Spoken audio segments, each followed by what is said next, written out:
day after Premier Wen Jiabao, we heard him on Friday pledge a moderately loose monetary stance and basically a stable yuan. Now PBOC Governor Zhou Xiaochuan on Saturday at the National People's Congress echoed that caution. Currently, we have seen that the economy is showing signs of recovery, but the impact of the crisis is still deep and heavy. The recovery is not consolidated and still has unstable features. Unexpected incidents are still happening now and then. If we want to retreat from the unconventional economic policies and return to the conventional ones, we need to be very cautious in choosing the right timing. This includes the renminbi exchange rates policy.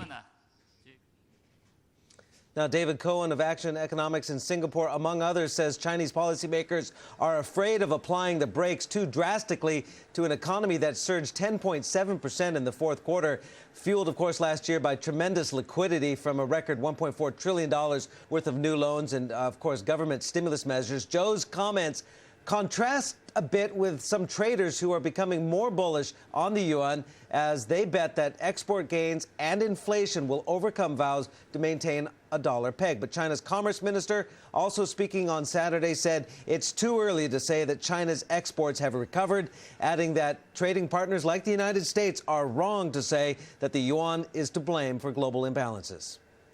If the United States wants a substantial increase in its exports, and at the same time it is so far imposing export limits to a country like China, how can we talk about a trade balance? In the situation where the trade is not fair, free and convenient, how can we discuss the connection between trade and the currency exchange rate? From the view of economics and common sense, I don't think the precondition of such a debate exists.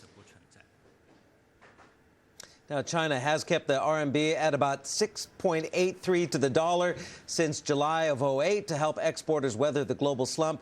12-month yuan forwards, though, are pricing in about a 2.6% appreciation over that level over the next 12 months as traders are betting domestic inflationary and foreign political pressures may force China to make a move sooner than perhaps they are indicating. Interestingly, Deputy PBOC Governor Su Ning, also on Saturday, separate from his boss, Zhou Xiaochuan, said that gradual long-term gains by the yuan were in China's interest. And even Zhou said that the current policies are short-term adjustments because of the crisis and that China will exit its crisis stance sooner or later. We just don't know when that's going to be.